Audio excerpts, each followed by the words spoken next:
I've been informed that my lawsuit against Scholastic and Scott Cawthon has been tossed on account of me allegedly threatening the plaintiffs with violence in the last video. I want my f***ing money, FNAF. Give me my money. Where's my f***ing money? Where? Keyword allegedly. Also, I've been informed that they are countersuing me for $15 million. So, turn off those ad blockers, folks. Also consider buying my book. Anyway, these are the unofficial Fazbear Frights, the rejected stories, the ones that didn't make the cut. And boy am I worried, because if stories like Kids at Play were good enough to make the cut. Regardless, there will be a big announcement at the end of this video, so stick around to the end. I think you're gonna like it. Dirk is insistent that a Freddy Fazbear's he frequented as a child held a fifth animatronic, a shark named Felix, who was submerged in a tubular tank that the kids could swim around in. Determined to prove himself correct, Dirk sets out on a cross-country investigative mission to track down leads, find the original restaurant, and reunite with Felix once more. I wouldn't be surprised if this image were the one that inspired this one. This is Rosie the Shark, a dead great white on display at an abandoned zoo in Australia. She was preserved in a tank of formaldehyde until she was discovered in 2019 and given a new resting place at the Crystal World Exhibition Center. Check the description below for the full video. But anyway, this story was pretty cool at first. I really liked the detective element about it. Dirk finds clues in a novel that he admired as a child. He has to cross-reference all his parents' previous trips to find all the Freddy Fazbears he went to in the past. And he has to do that trope where he has to fake clearance to a mental hospital to talk to a patient. I was really digging it. The opening scene and setup were kind of weird, where Dirk snaps at his friends because they don't believe that Felix the Shark was real. His anger kind of came out of nowhere, was frankly unjustified, but thankfully the investigative element of the story that followed more than made up for it. I was getting excited. He tracks down the clues, he finds the original restaurant, everything's creepy and dank down there. I wanted to see what would happen at the end. And then I realized there were like 3 pages left.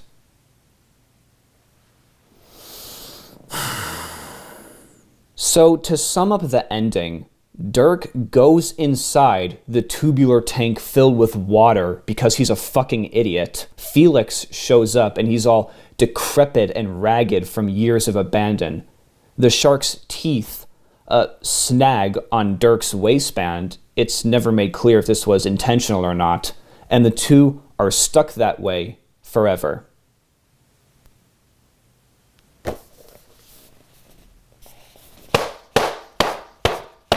Firstly, what the hell did you expect, Dirk? Why was it such a big surprise that this animatronic that's been sitting in a tank of water for 15 years looked a little rough? Why does the story pretend like this is some big surprise? It's not surprising. It's stupid. Secondly, the story had such promising build-up. Dirk learns that Felix actually has a backstory about him that ties in with that author. This is the same one he had to interrogate in the mental hospital. He also learns that the townsfolk, the local people, had nightmares about Felix, bad enough to give them PTSD episodes, which clashes with Dirk's good memories of Felix. And what does all that intrigue lead to? Nothing. I fail to understand how an author in good conscience would just let that slide. The story was good. I was enjoying it. But then you had to end with that? I wholeheartedly believe that the co-authors had something brewing here. But then they realized at the end that they either ran out of time or there was a word limit or something like that. So they decided to tap out and settle with what is possibly one of the most infuriatingly stupid anticlimaxes in the history of ink on paper. So should Felix the Shark have been rejected? Yeah, I think so. It's all the proof I need that an ending can absolutely ruin a story if that ending fails to deliver on the promises that were made in all that came before. Next. Digging through FNAF 3's game files, Mandy discovers a mysterious image of a creepy abandoned building. But unearthing the file also unearths a vengeful spirit in the form of a dead little boy. Can Mandy travel to the original location and discover the truth of what happened there before the haunting threatens to consume her? This one, oh my word. Never have I seen a story that was so brazenly a veiled message from Scott Cawthon to his fans. I talked about In the Flesh breaking the fourth wall. This one takes a sledgehammer, destroys it, and then smashes you in the face with it. Listen to this. One summer, she'd stumbled upon the FNAF community, die-hard gamers who loved the series for its scares, who played the games habitually, wrote the fanfiction, and theorized about the game lore. The online community loved trying to unravel the hidden mysteries within the FNAF universe. Is that so, Scott? Hey, while you're at it, why don't you write a Fazbear Fright about the bad side of your fandom? Now that's real horror. But that's not the truly interesting part about this story. Throughout her adventure, Mandy finds troubling parallels between FNAF 3's lore and the real-life history of a boy named Stevie who went missing at a Freddy Fazbear's inspired, I guess, pizzeria.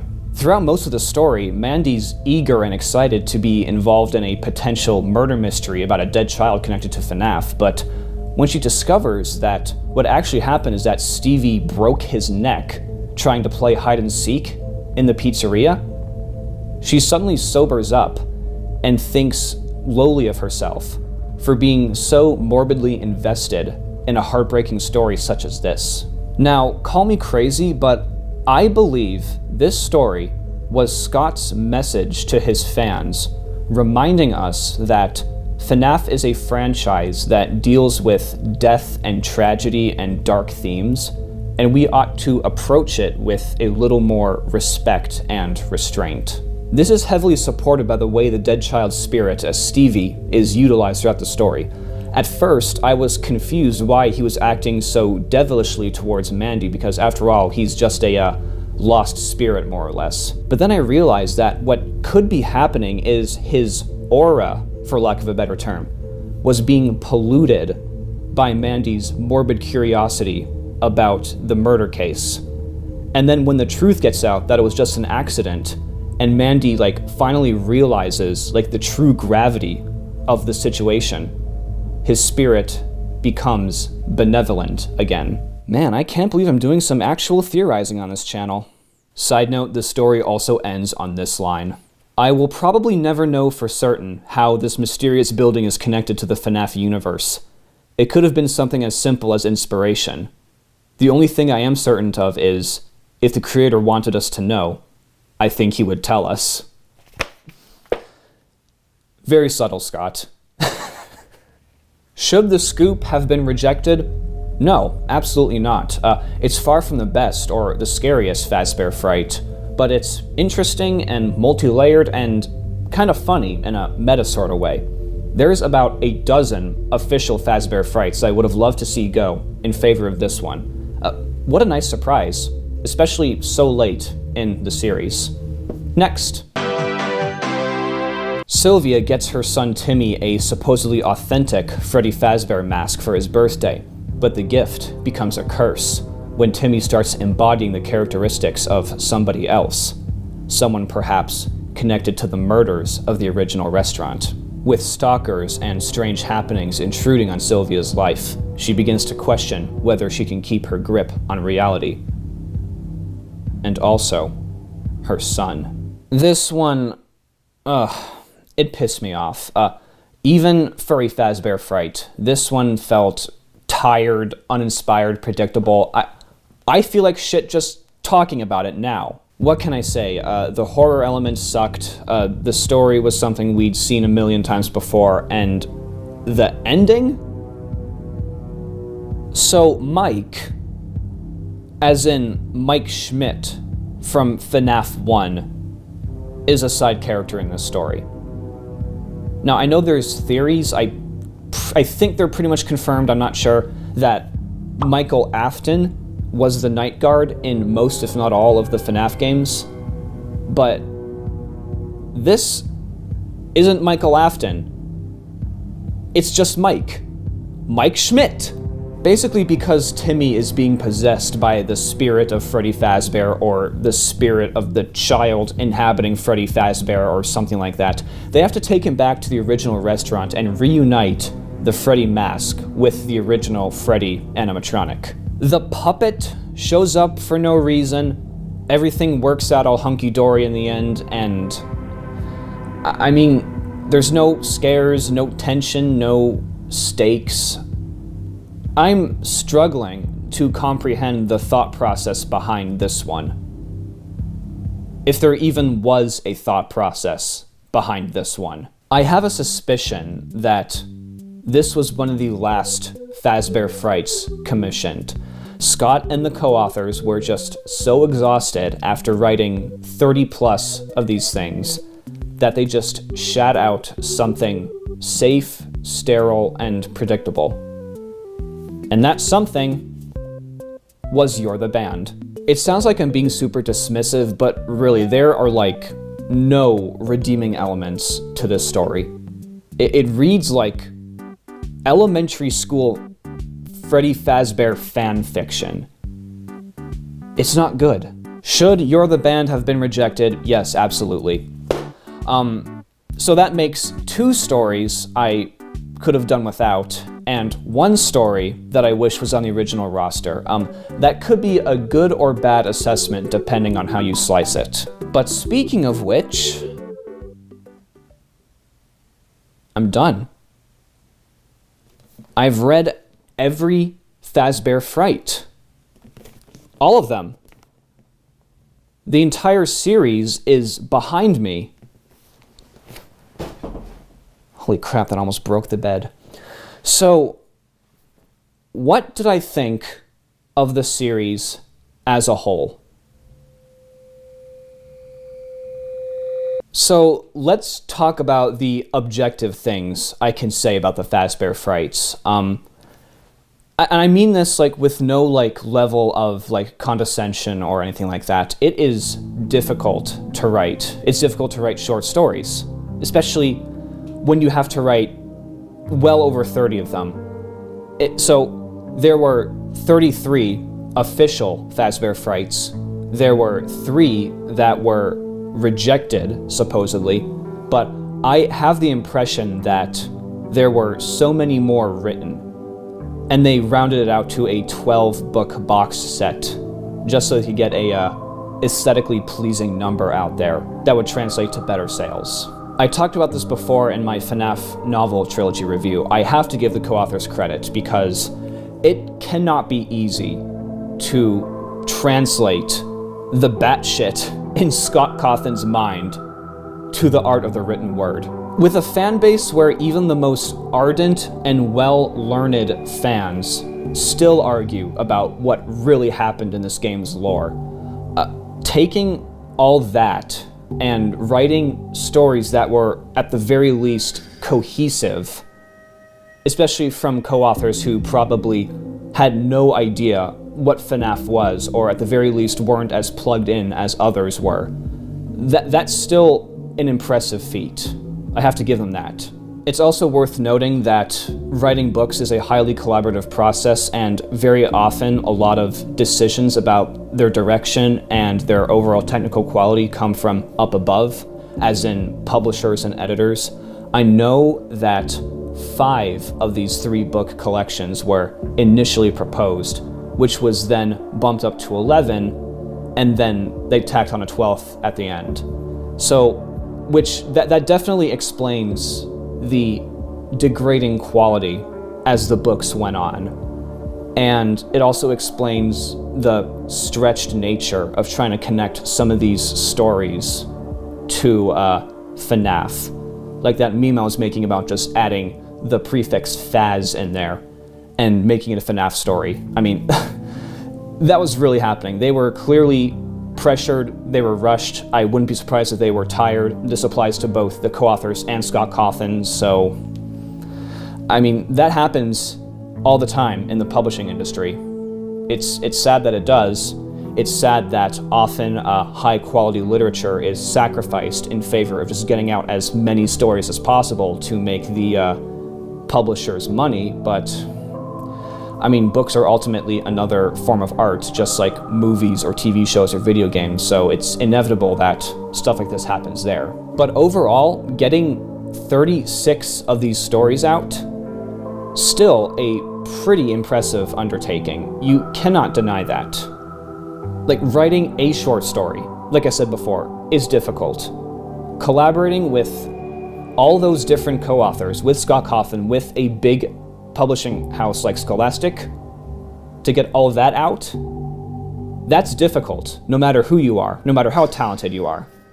So, I can't be too harsh on them. That's just the way the cards were dealt, and they handled it pretty gracefully, all things considered. What were the good things about the Fazbear Frights? Well, like I said in my previous reviews, there were some legitimately great stories.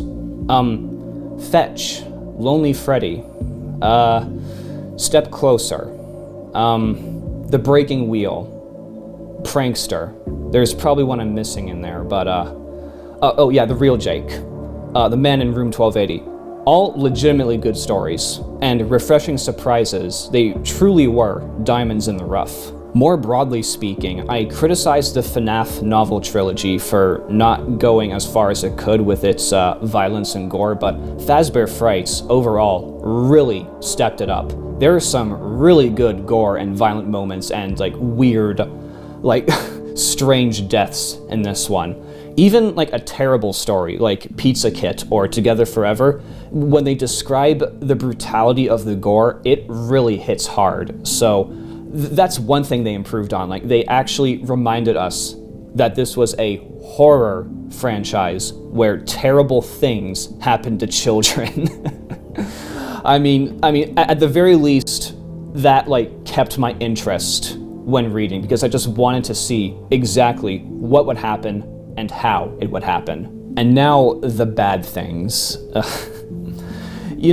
On one hand, some of these things could be attributable to the process behind writing these stories and the way these stories were commissioned. But on the other hand, there are still 3 major issues with the Fazbear Frights that could be blamed on the co-authors and on Scott Cawthon. The first issue is that I think they took themselves way too seriously. Every story is presented as a serious horror story. The back cover of every Fazbear Fright says these are sinister tales, readers beware, this is enough to unsettle even the most hardened FNAF players. The first story in your collection was Spring Bonnie replacing some kid's dad and driving him to school. I don't think even Stephen King could write that in a way that's truly scary. You got a story like that. It's just so baffling to me that this whole scenario was so freaking absurd, and yet they tried to pass it off as something seriously disturbing. What if that whole scenario were framed like a dark spin on a sitcom? My Life with Spring Daddy or something like that. I don't think it would have been particularly scary, but at least it would have been interesting, would have caught me off guard. But no, they really try and pass it off as scary, and it was unintentionally hilarious as a result. The second issue is overall the books were just tonally inconsistent. It's so weird. I talked about how the gore was up to 11 in this series, and with a story like In the Flesh, where a man becomes pregnant with a fetal spring trap, and he has to cut open his own stomach to rip out the baby, basically. That is some really dark, perverted, messed up shit. But it's written, the writing style is written in a way that you don't really see in a lot of adult horror. It's not very lush, it's not very descriptive, it doesn't really go into detail about the true depravity of things. These horrible things are happening in stories that are just so cut and dry, so get to the point, written in a manner that suggests that the audience has a low attention span or doesn't have a formative grasp on the nuances of written language and the written arts.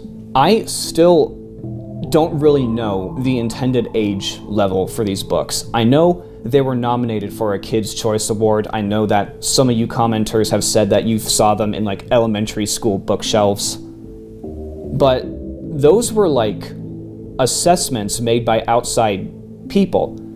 Like, if this is supposed to belong to the same kind of class as the FNAF novel trilogy, those books were specifically geared towards young adult. It's just so weird. Like, again, just the contrast between horrible, gory things and writing style that's accessible to, elementary school kids. Like, some of this stuff just isn't for kids. That In the Flesh story was not for kids. And like I said before, the gore is just like so indulgent sometimes. I've read middle grade horror before. I remember all the little kid horror I used to read when I was a child. Like, there was nothing like that. There was nothing like the levels of Fazbear Frights in those stories. It was just confusing, but the problem is that if the story doesn't justify one of those elements, if the story isn't mature enough to complement the extreme gore, if the story isn't adult enough to keep horror fans like me interested, then who's it really for? There's a problem here with audience, I think. Clearly, Scott Cawthon and potentially the co-authors know that there's a wide variety of ages who like FNAF, and writing horror to be accessible to both adults, teenagers, and kids is very difficult. What they did here is it was like they had the parts, but they didn't mesh. They were on the same plate, but they didn't speak to each other. They didn't mix. And it's like sampling one part of the meal and then all of a sudden, out of nowhere, trying another part of the meal, and the taste just doesn't work because you've been eating part A for so long, all of a sudden, boom, spicy part B.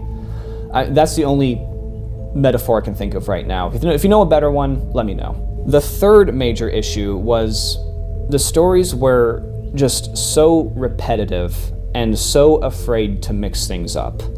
I jokingly diagnosed the Fazbear Frights with diseases as I was reading them. There was Blackbird syndrome and phasmiasis. Those were the two I could think of right now. But there are just so many instances of very similar plot lines and narrative directions and story beats. And I can probably attribute this partially to the fact that, like I said, they were writing so many of these things, it was inevitable that they'd retread familiar ground. But then, of course, there were cases where the story potential was there. I think the most disappointing one for me was Friendly Face, and they just didn't go for it. Like, it had to have been deliberate. They had to have known that they were basically writing the same story for the 5th or 6th time in a row. I refuse to believe that they just willingly dove into a story like Friendly Face, thinking that this was like an entirely original and unpredictable spin on this concept. There's also practically no variation in point of view or who's narrating or how it's told. I mean, the protagonists were all diverse, but you still saw either the suppressed nerd or the complete douchebag. Those are like the two most common protagonists by a mile. The other thing too that I noticed that really disappointed me was the fact that very few of the antagonists had a unique voice. Most of them are silent. Most of them are just there. Most of them just kind of walk around and be creepy and attack the protagonists. I remember I was really harsh on Count the Ways, that story, but I gave it credit because I really liked how Funtime Freddy was characterized. He had a voice. He had a sense of humor. I could hear Kellen Goff's voice in my head as I read Funtime Freddy's dialogue. Can you imagine just how much more interesting and diverse these stories could have been if the bad guys had voices? Like, I railed on Friendly Face so hard because I so wanted to hear what the boy-cat-robot amalgamation would have to say. I so wanted to hear like what its inner thoughts were, how it would interpret this scenario, but we never got that. It just stands around and is creepy. Like, I don't know why. That's one reason why Sister Location was so well received, because the choice to give the characters voices and distinct personalities through those voices was extremely refreshing. There's a reason why those characters specifically have such a high pedestal among the fan base, because they're interesting. You can work with them, you can think about them, you could theorize about them. As I was reading Fazbear Frights, I was reminded of a series of books that I read as a kid called The Lawn Weenies by David Lubar. Specifically, In the Land of the Lawn Weenies, that was the one on our third grade classroom's bookshelf. And unlike Fazbear Frights, those books had a very specific age range in mind. It was written for, I want to say, 3rd to 5th graders. They're not very gory, they're not too scary, but at the same time, there was something about those books that really stood out. There was diversity in the voice. There was a really kooky, dark sense of humor about it. Sometimes it was written in the 3rd person, sometimes it was written in the 1st person. Sometimes the protagonist was the villain. That's really cool stuff, especially when you're a 3rd grader, diving into horror for the first time, and you could see right there the potential that the horror genre has. Like, Fazbear Frights could have taken a leaf out of the Lawn Weenies book. It really could have benefited from just some diversity, a different way of telling the story, a different way to portray its antagonists, a different way to explain the story from the protagonists, and like I said before, just a sense of humor, a sense of being tongue-in-cheek. If these stories were funny, if there was just an inherent sense of humor in them, I think, ironically, I'd be inclined to take them more seriously. So with all that out of the way, what is my big announcement? Well, I've been largely critical of the Fazbear Frights this whole time. I come at it not just as a reader, but also as a writer. I inject my opinions, I give tips, advice, suggestions, that kind of thing. And about halfway through, after I read it in the flesh, I think I was in the middle of reading Blackbird, I thought, what if I were to challenge myself? What if I were to put all my criticisms, all my background to the test? So, in the middle of making these videos, and in the middle of my real-life obligations, I wrote my own Fazbear Fright. I don't intend it to be part of the Fazbear Frights extended universe or whatever, the FFEU, I guess. I don't intend it to try and be canon with the original FNAF games. This is just a story I wrote that is FNAF aligned. And I am going to narrate it, going to produce a video, and that is going up on my channel sometime in the near future. I tried rectifying some of the issues in the Fazbear Frights. I inserted my own writing style, my own voice into this story. I would love for you all to check it out. Once that comes up, I will, of course, let you all know when that is. I'd love for you all to give your honest opinions. Yeah, that's about it. That's coming real soon. There's some other contents coming out in the future, some related to FNAF, some not related to FNAF, but overall, this has been a journey. That's the least I could say about it. I have been going through all these books. You all have been there with me, commenting, laughing along, having conversations, and I cannot thank you enough for convincing me, encouraging me to keep going forward with these books. Thank you. I will see you all next time.